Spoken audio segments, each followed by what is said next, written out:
I know you were one of the first people to give him an interview also. Talk about that. All right. Why that is something why, wow.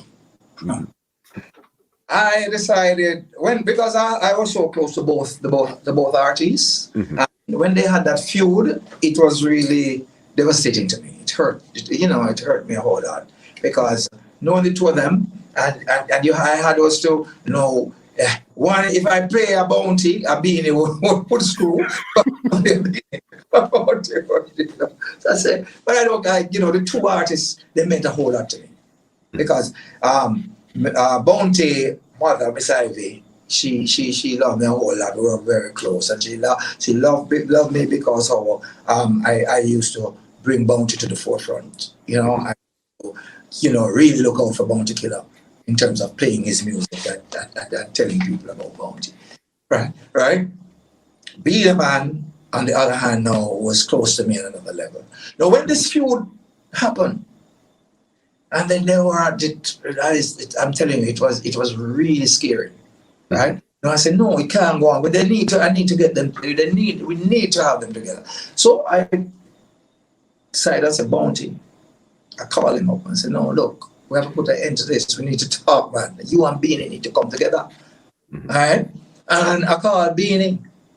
And I said, look, and Beenie was really ready for it. But, Bounty was kind of, Bounty is, Bounty's Bounty. But anyway, we proceed. No. Also, the night when it happened, when the two Bounty Killa came in the studio in IRFM ground, the parking lot first, with about 50 or more people. The whole entourage, the whole CPU, and I said, Jesus. Then after somebody called me and said, Beenie coming with another entourage. My boss him got scared now, and he called the police and said, what's going on? And the police came in, and okay, they came in and got manager, one crew on one side and the other crew on the other side. We managed to get Bounty and Beenie into studio. And there we started the interview. And it was a little harsh at the first. And then, they start to get around, and then one will say, why you do this? And then this one said, because me do this. And, they was at each other for a while in studio. And until after they start to say a little bit eye to eye.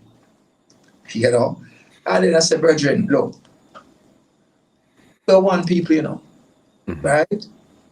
We're one people. This is one goal, right?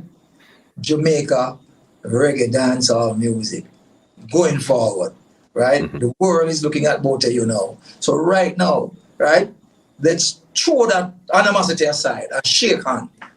And the two artists got up and shook hands right there in studio. If it was this time when all this camera thing, I would have it documented. So happens that after that, I think, I don't know if it's TDG or CVM, they had them. Because after that, now they got together and they decided no, and they had them, and they say, want to say that they made them come together for the first time. But that's a lie. GT interviewed them first and let them shook each other hand that night in studio, and came out and decided that they were going to unite going forward.